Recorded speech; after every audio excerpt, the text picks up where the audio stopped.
자, 제목을 따라해 보겠습니다. 겟세마네 기도. 말씀에 은혜 받으시길 축복합니다. 6월절 만찬이 끝났습니다.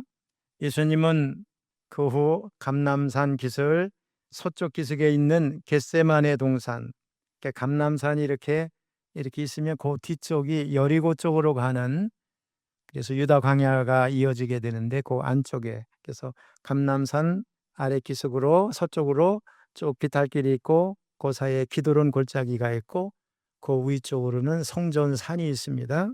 지금은 무슬림의 오마르 황금 사원이 서 있습니다. 자, 예수님께서 겟세마네 동산으로 기도하러 가셨는데 겟세마네는 기름을 짠다, 이런 뜻을 가지고 있습니다. 예수님 당시에는 아마 이 겟세마네 동산에 기름 짜는 기계가 있었던 것 같고 거기는 올리브나무, 과수원이 많이 있었던 것으로 추정이 됩니다. 성지순례 가보면 지금도 그곳에 2000년이 넘는 올리브나무들이 여러 그루 있습니다. 아마도 그 나무들은 예수님이 기도하시던 그때 그 자리에 있었을 것으로 생각이 됩니다. 그곳에서 예수님은 그야말로 기름을 짜듯 혼신의 힘을 다해서 기도하셨어요. 얼마나 해서 기도했던지 우리 오늘 본문의 평행 본문이라고 볼 수 있는 누가복음 22장 44절에 보면은 땀이 땅에 떨어지는 핏방울 같이 되더라, 이렇게 말씀을 하고 있습니다. 예수님이 기도하시던 바위는 현재 만국교회 안에 있습니다. 그러니까 만국교회라고도 하고 만민교회라고 하는 분들도 있습니다. 그 만국교회는 세계 여러 나라에서 기금을 모아서 세웠기 때문에 교회 이름을 만국교회라고 붙였습니다. 그 교회 강대상 앞에 예수님이 기도하셨다고 알려진 바위 하나가 놓여 있습니다. 자, 아무튼 십자가를 앞에 둔 절박한 상황에서 예수님은 평소처럼 기도하시기 위해서 겟세마네 동산에 가셨습니다. 예수님은 감람산 너머 쪽으로 유대 광야로 도망도 가실 수 있어요. 광야 쪽으로 가면 굴도 많고 숨을 데가 너무 많아서 얼마든지 십자가를 지지 않으실 수도 있습니다. 그런데 예수님은 자신이 계셔야 할 곳으로 유대 광야가 아니라 겟세마네 기도의 동산을 택하셨습니다. 오늘 본문은 예수님이 겟세마네 동산에서 하셨던 가장 위대한 기도와 또 예수님이 기도하라고 하셨지만 기도에 무기력하게 실패했던 제자들의 모습을 대조해서 보여주고 있습니다. 34절을 같이 읽습니다. 말씀하시되 내 마음이 심히 고민하여 죽게 되었으니 너희는 여기 머물러 깨어 있으라 하시고, 예수님이 겟세마네 동산에서 기도하실 그때는 인류 구원의 가장 중요한 때였습니다.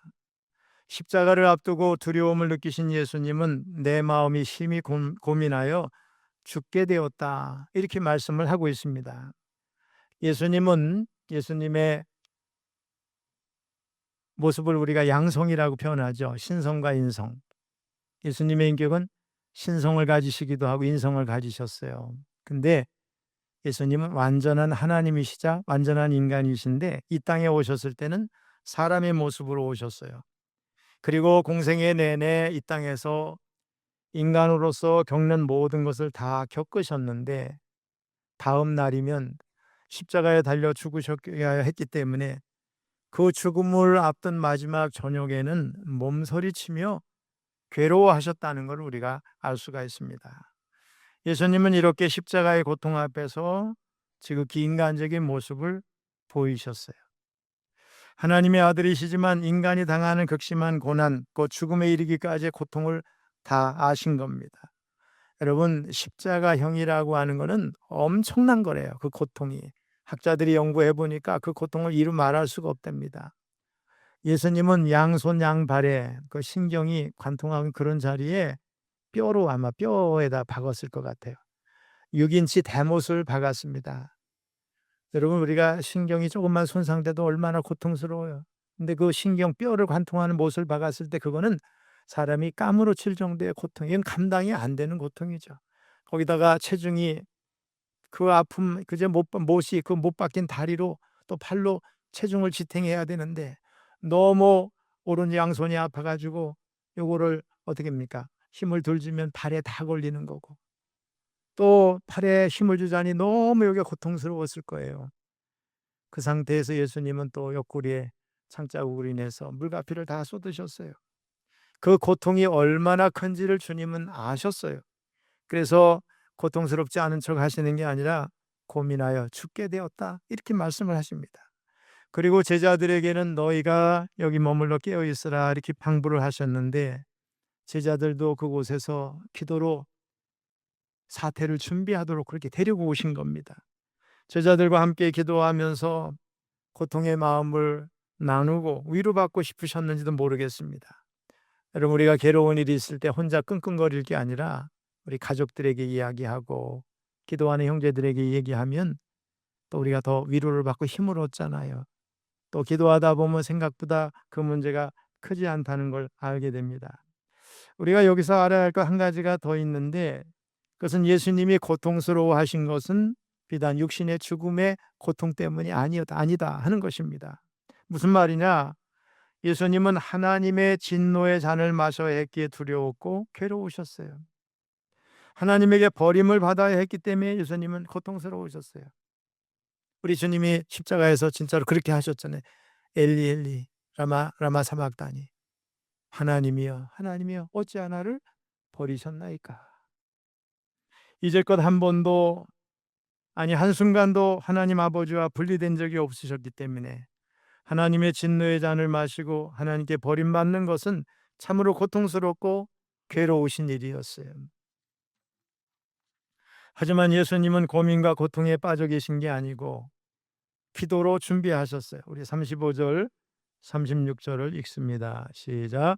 조금 나아가사 땅에 엎드리어 될 수 있는 대로 이때가 자기에게서 지나가기를 구하여 이르시되 아빠 아버지여, 아버지께는 모든 것이 가능하오니 이 잔을 내게서 옮기시옵소서. 그러나 나의 원대로 마시옵고 아버지의 원대로 하옵소서 하시고. 여기 보면 예수님께서 하나님께 아빠 아버지여 그렇게 말씀을 하셨어요. 우리 어린아이들이 아빠라고 부르죠. 그게 언제부터 시작됐는지는 전 모르겠어요. 근데 저 어렸을 때는 안 그랬었는데 요즘은 아빠라고 그러잖아요. 예수님께서 아람어로 아버지를 아빠 이렇게 부르신 것이 기원이 아닐까 이렇게 생각하는데, 우리 주님께서 하나님 아버지께 아빠 아버지여 이렇게 부르셨어요. 예수님은 인간의 육체를 입으신 분이시기에 십자가의 고통을 피하고 싶은 연약한 인간의 모습, 그 마음을 그대로 드러내셨어요. 우리는 이 말씀을 통해서 십자가를 앞에 두고 예수님께서 얼마나 힘들어 하셨는지를 알게 됩니다. 하나님의 뜻에 순종하기 위해서 얼마나 애를 쓰셨는지도 알게 됩니다. 하지만 결과는 자기를 부인하고 하나님의 뜻에 순종하는 것이었어요. 이 기도의 핵심은 뭐냐? 한번 따라해보세요. 나의 원대로 마시옵고. 이 나의 원대로 마시옵고 여기에 있습니다. 주님은 땀방울이 빗방울이 될 만큼 고통스러웠지만 나의 원대로 되기를 원하지 않으셨어요. 주님이 마셔야 할 잔은 6월절 만찬 때 말씀하셨던 것처럼 제자들에게는 언약의 피, 생명의 잔이 되지만 주님에게는 고난의 잔이셨어요. 이 잔은 십자가와 고통의 잔이었습니다. 이 잔이 인간 예수의 마음에 너무 고통스러워 지나가기를 원하셨어요. 그러나 나의 원대로 마시옵고 아버지의 원대로 하옵소서라고 기도하십니다. 주님은 이 땅에 우리 인간의 죄의 문제를 해결하기 위해 오셨어요. 주님은 철저하게 공생애내 이거를 기억하셨어요. 그 길을 향해서 묵묵히 공생의 3년간의 시간을 지나가셨어요. 주님에게는 마지막 겟세마네의 처절한 자기 부인의 순간에도 아버지의 뜻이 삶의 중심이 되고 있습니다. 순종하겠다고 하는 결의를 다지고 있습니다. 주님은 십자가상에서 겪어야 할 철저한 버림받는 유기의 순간을 생각하면 고통스럽지만 그러나 십자가의 길을 결코 포기하지 않으셨습니다. 주님은 그 길이 고통스러운 고난의 잔을 마셔야 하는 길이라는 것을 아셨지만 또한 그 길이 영광의 길이요 승리의 길이라는 것도 아셨어요. 그래서 끝까지 순종하셨어요. 여기에 우리가 본받아야 할 믿음이 있습니다. 여기에 우리가 본받아야 할 순종이 있습니다. 여기에 우리가 본받아야 할 기도의 전형적인 모습이 있습니다. 이렇게 기도는 내 뜻을 관철하기 위한 게 아닙니다. 진정한 기도는 하나님의 뜻이 나를 통해서 이 땅에 이루어지게 해달라고 기도하는 거예요. 참다운 기도 응답은 하나님의 소원이 나를 통해서 이루어지는 겁니다. 우리 37절, 38절 읽습니다. 돌아오사 제자들이 자는 것을 보시고 베드로에게 말씀하시되 시몬아, 자느냐? 네가 1시간도 깨어 있을 수 없더냐? 시험에 들지 않게 깨어 있어 기도하라. 마음에는 온이로되 육신이 약하도다 하시고. 예수님은 첫 번째 기도의 자리에서 잠시 제자들을 보러 오셨어요. 근데 제자들이 자고 있습니다. 그때 베드로를 보시고 주님이 말씀하셨어요. 시몬아, 자느냐? 시몬이 뭡니까? 베드로가 변화받기 전의 이름이에요.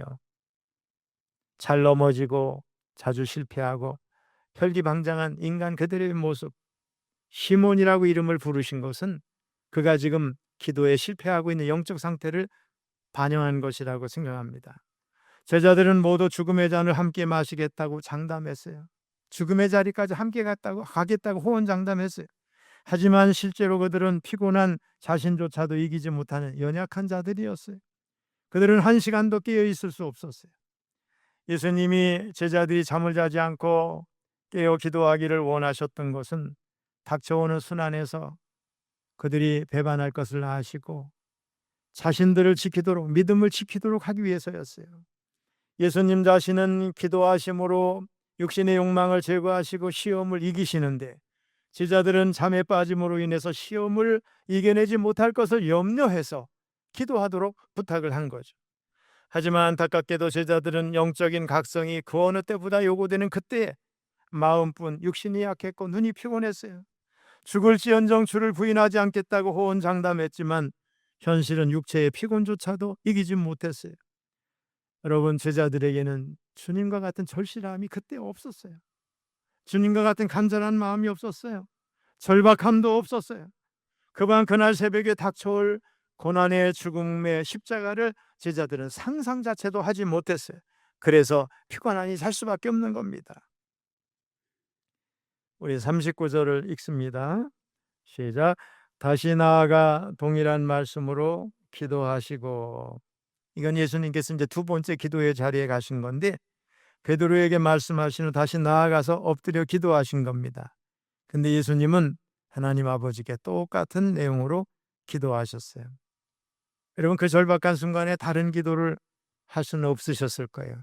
혹 하셨다면 제자들이 넘어지지 않게 도와달라고 기도하셨을까, 그런 생각은 듭니다. 그런데 오늘 본문의 평행 본문이라고 할 수 있는 마태복음을 보면 이 두 번째 기도에서 주님은 고난의 잔을 피할 수 없음을 아시고 적극적으로 그것을 받아들이는 것을 알 수가 있습니다. 우리 마태복음 26장 42절 같이 읽습니다. 다시 두 번째 나아가 기도하여 이르시되 내 아버지여, 만일 내가 마시지 않고는 이 잔이 내게서 지나갈 수 없거든 아버지의 원대로 되기를 원하나이다 하시고. 이게 무슨 말인가? 이 두 번째 기도에서 예수님에게는 더 이상 인간의 연약함 속에서 오는 갈등 같은 게 다 사라졌어요. 이제는 나의 원대로 아니고 아버지 뜻대로 그 고통스러운 십자가를 지시기로 마음을 다 정하신 겁니다. 우리 40절로 마지막 42절 읽어봅니다. 시작. 다시 오사 보신즉 그들이 자니 이는 그들의 눈이 심히 피곤함이라. 그들이 예수께 무엇으로 대답할 줄을 알지 못하더라. 세 번째 오사 그들에게 이르시되 이제는 자고 쉬라. 그만 되었다. 때가 왔도다.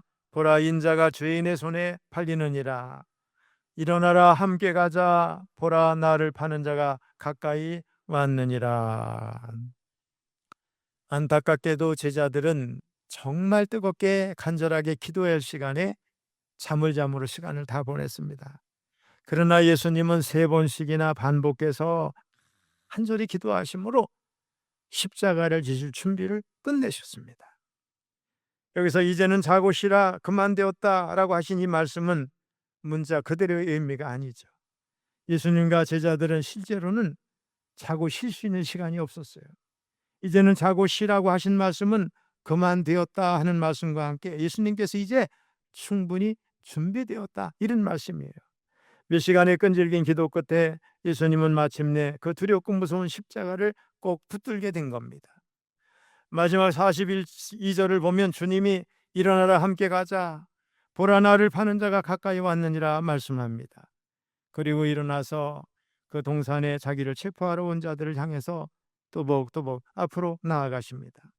그 이후에 짐승 같은 대제사장의 무리에게 끌려가서 모욕을 당하시고 멸시를 당하시고 침뱉음, 주먹으로 맞고 채찍질, 가시, 대못, 창으로 찔림과 벌거벗음 이런 것을 다 겪으면서 무려 6시간 동안 십자가에 매달리셔서 물과 피를 다 쏟으셨어요.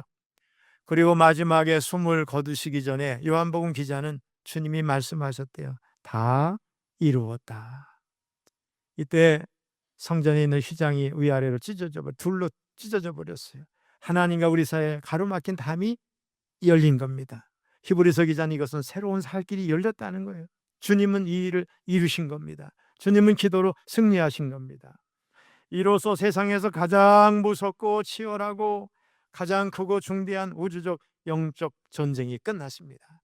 마침내 예수님은 죄인들의 모든 죄와 사망과 심판을 죄인들에게서 멀리 옮기셨고 그의 백성들 앞에 의와 생명과 복과 영광의 문을 활짝 열어놓으셨어요. 이제는 누구든지 예수만 믿으면 죄사함을 받습니다. 영생을 얻고 영원한 복을 누리게 됩니다. 반면 제자들은 깨어 기도하지 못하고 잠만 잤어요. 그 결과 철저히 하나님을 의지하신 예수님과 달리 자신만 의지한 제자들은 십자가 앞에서 전혀 다른 모습을 보였어요. 호언장담한 것과 달리 예수님이 체포당하니까 예수님의 제자들은 두려워서 다 도망쳐 버렸어요. 예수님이 시험에 들지 않게 깨어있어 기도하라고 거듭 경고하셨지만 제자들은 그 경고의 말씀보다 육신의 욕구를 따랐어요. 그리고 이들이 자고 있을 동안 가룟 유다 배반자는 사탄의 세력을 체포하려는 무리를 데리고 왔습니다. 이처럼 깨어있어 기도하라고 하신 예수님의 경고를 무시하고 영적인 잠을 잘 때 사탄의 세력은 우리 옆에 성큼성큼 다가올 줄로 믿습니다. 우리 사랑하는 성도 여러분, 예수님은 40일 금식 기도를 하시면서 공생애를 시작하셨어요. 그리고 늘 기도에 힘쓰셨어요. 사람들이 그분을 향해서 환호할 때도 기도하셨고 힘들고 지칠 때도 기도하셨고 고난과 위기 상황에서도 늘 그러하셨어요. 그리고 마지막에 십자가를 지시기 전에 기도의 자리로 나아가셨어요. 오늘 본문에는 예수님이 십자가의 길로 나아가시기 전에 겟세마네 동산에서 드린 기도의 모습이 담겨 있습니다. 예수님은 두려움과 고민하여 죽을 정도의 심경이 있음에도 불구하고 기도의 자리로 나아가셨어요. 그곳에서 땀방울이 핏방울이 되도록 드린 예수님의 기도는 단지 상황을 바꾸고 고난을 피하는 것에 있지 않으셨어요. 하나님이 주신 사명을 기꺼이 감당하기 위한 기도였고 자신의 뜻이 아닌 하나님의 뜻이 이루어지기를 위한 기도였어요. 마이클 카드라는 사람이 이런 말을 했어요. 겟세마네가 없었다면 골고다도 없었을 것이다. 십자가에 달린 주님의 상처에서 피와 물이 흘러내릴 수 있었던 것은 그분이 겟세마네 동산에서 빗방울이 땀방울같이 흘렀기에 가능했다. 또 이런 말을 했어요. 주님께 십자가에서 육신의 죽음보다 더 고통스러웠던 것은 의지의 죽음이었다. 그 고통을 겟세마네 동산에서 겪었기에 골고다에서 육신의 죽음을 감내할 수 있었다. 여러분, 주님의 고통은 참으로 감당하기가 어려운 고통이었어요. 오죽했으면 핏방울이 땀방울같이 흘렀다고 표현을 하고 있겠어요. 간혹 주님이 실제로 주님이 흘리신 땀방울이 핏방울이 된 게 아니라 땀방울이 핏방울처럼 보였다 이렇게 얘기하는 사람들, 또 땀방울을 의미적으로 표현해서 핏방울같이 되었다고 한 거 아니냐 이렇게 말하는 사람들이 있어요. 그런데 그것은 주님의 고통을 이해하지 못하는 사람들의 말이에요. 리 스트로벨, 제가 몇 년 전에 그분의 책을 읽고 부활에 대해서 설교를 했잖아요. 그 리 스트로벨이라는 사람이 쓴 예수는 역사다 이 책에 보면은 예수님이 겟세마네 동산에서 흘리신 핏방울에 대해서 과학적인 증거를 나타내주는 말씀을 하고 있어요. 그것은 사람이 아주 깊은 고민과 견디지 못하는 괴로움이 있으면 모세혈관이 터진다는 거예요. 그래서 그 터져서 땅구멍으로 피가 나올 수 있다고 합니다. 한 법의학자의 말을 인용해서 리스토로벨은 그 당시 주님이 흘린 것이 땀방울이 아니라 실제로 핏방울이었다, 이렇게 말을 하고 있습니다. 말씀을 마무리합니다. 우리도 중요한 순간에 예수님처럼 간절하게 기도해야 될 줄로 믿습니다. 중요한 순간에 기도 쉬는 죄를 범하고 인생이 뒤틀어지는 잘못을 범해서는 안 될 줄로 믿습니다. 사실 기도는 중요한 순간만 하는 게 아니죠. 우리 인생에서 가장 중요한 일이기 때문에 기도는 쉬면 안 됩니다. 신학자이자 영적 대각성 운동을 일으킨 조나단 에드워드는 매일같이 자신의 가정을 위해서 또 모든 후손이 하나님을 믿고 한 사람도 지옥 가는 일이 없게 해달라고 기도를 했습니다. 이런 기도의 사실을 알고 있던 한 학자가 그의 3대손까지 조사를 했는데 정말로 그의 후손 가운데 어느 한 사람도 주님을 떠난 사람이 없었다고 하는 결과를 찾아냈어요. 영국의 선교사인 토마스 백스터는 아내와 함께 매일같이 자기 가문에서 하나님을 섬기는 사역자들이 많이 나오게 해달라고 기도했는데 그 결과 3대까지 무려 50명에 가까운 사역자들이 백스터 가문에서 배출이 됐다고 합니다. 우리는 기도를 내 인생의 가장 중요한 일로 정하고 중요한 순간순간마다 기도함으로 하나님의 인도하심을 받아 실패하지 않고 올바르고 성공적인 인생을 살아가야 될 줄로 믿습니다. 특별히 저도 그렇고 여러분들도 기도해야 돼요. 이 땅에서도 기도하며 살아야 되겠지만 마지막 순간에는 어떻게 해요? 기도로 마지막 마무리를 잘 할 수 있게 해달라고 기도해야 될 줄로 믿습니다. 한 무신론 철학자가 그랬어요. 갑자기 죽음을 맞이하면서 우물쭈물대다가 내 그럴 줄 알았다, 자기 보고 한 말이에요. 여러분, 우리는 그렇게 가서는 안 되죠. 죽을 준비를 해야 돼요. 하나님 앞에 기도 많이 하고 저 천국을 소망하는 마음으로 부활의 확신을 가지고 그렇게 마무리를 해야 되겠죠. 그래서 우리가 평상시도 기도해야 되지만 죽음을 앞두고도 기도해야 되겠습니다. 우리 지난해 저희 어머니가 우리 다니엘 기도 기간에 하나님의 부르심을 받았는데 저는 저녁마다 어머니한테 전화를 기도를 했거든요. 병원에 계셨으니까. 근데 어느 순간 기도를 받을 수 없는, 핸드폰도 들 수 없는 시간이 온 거죠. 그래서 제가 그때 이제 그쳤고 가서 핸드폰을 가져가도 되겠냐고 보다 그래라서 핸드폰을 가져왔거든요. 근데 그 마지막 순간에 기도를 하셨어요. 계속 기도하셔서 천국을 보고 오는 경험을 하셨어요. 그래서 마지막 순간에 의연하게 하나님 나라 가신 것을 보면서 저희가 적지 않게 위로를 받았어요. 여러분, 우리 이 땅에서도 매 순간 매일매일 기도하면서 한 날 한 날 살아야 되고 갑자기 죽음을 맞아서는 안 되겠죠. 미리미리 준비를 해서 하나님 나라 갈 준비를 해서 죽음이 두렵지 않고 천국에 대한 소망, 부활에 대한 소망으로 가득 차게 될 때 주님께서 나를 불러주세요, 이렇게 기도해야 될 줄로 믿습니다. 특별히 우리가 기도해야 할 이유가 너무 많아요. 너무 분명합니다. 예수님이 지신 십자가와는 다르지만 우리 모두에게는 각자 우리가 지고 따라야 할 우리의 십자가가 있어요. 그리고 그 십자가는 온전히 우리가 기도를 감당할 때 능히 그 십자가를 지게 될 줄로 믿습니다. 우리 철원교회가 해마다 축제처럼 하는 제15회 단일 기도회가 진행이 되고 있어요. 우리는 그동안 코로나 때도 기도했어요. 쉬지 않고 달려왔어요. 한 번도 소홀히 한 적이 없어요. 300명이 되는 식구들이 나와서 얼마나 뜨겁게 기도했는지. 이번 기도회는 그 어느 때보다도 많이 나오셔서 너무 감사해요. 하나님이 받으실 만한 합당한 기도가 됐으면 좋겠어요. 아직 혹시 동참하지 못한 분은 마지막 이제 고난주간을 앞두고서 우리 함께 나와서 하루라도 힘을 보탰으면 좋겠습니다. 그리고 여러분, 얼마나 하나님 앞에 기도해야 할 제목이 많겠어요. 그 기도의 제목을 가지고 기도하시기를 바랍니다. 제가 아침에 다니엘 기도에도 얘기했지만 다니엘 기도 기간에 간증거리는 참 많아요.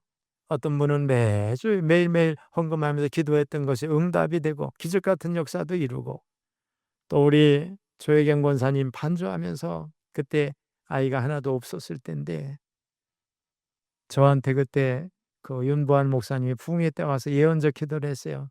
담임 목사님을 7번 식사를 대접하고 기도를 받으면 아이가 생긴다. 아마 그거를 지켰던 것 같아요. 그리고 저는 여기 올라와서 반주할 때마다 하나님, 이 부부에게, 윤재식 권사님, 조영행 권사님에게 자녀를 주세요. 매일매일 기도했어요. 근데 지금 벌써 도준이가 초등학교 2학년 됐잖아요. 이서하고 남매를 하나님 주셨어요. 이거는 대표적인 간증이지만 수도 없는 간증거리가 있고요. 기도하며 승리했고 기도하며 이겨냈어요. 저는 코로나가 걸린 상태에서도 설교했고 독감이 걸린 상태에서도 설교를 했고 그래요. 여러분, 기도로 승리하시길 바랍니다. 이번에 처음으로 도전한 분들이 여러 분 계신데 여러분, 하면 할 수가 있어요. 21일 동안 하나님 앞에 기도하다 보면 기도가 습관이 되고 기도가 얼마나 중요한지를 알게 되고, 기도하고 새벽에 맑은 공기를 마시면서 집으로 가는 그 기분은 이루 말할 수 없을 거예요. 우리 조른교 성도님들 가운데 아직 동참하지 못하신 분은 빠질 수도 있지만 한 번이라도, 이틀이라도, 사흘이라도 마음을 같이해서 하나님 앞에 부르짖어 기도할 수 있기를 바랍니다. 우리 주님께서 겟세마네에서 그냥 혼신의 힘을 다해서 간절히 기도하다가 땀방울이 빗방울 된 것처럼 우리도 그렇게 기도할 때 우리 인생의 장벽이 무너지는 거예요. 여리고 장벽이 무너지는 겁니다. 홍해가 갈라지는 겁니다. 문제가 해결되는 겁니다. 어둠이 물러가고 병마가 물러가고 놀라운 역사가 있게 될 줄로 믿습니다. 이렇게 기도할 수 있기를 주님의 이름으로 축원합니다.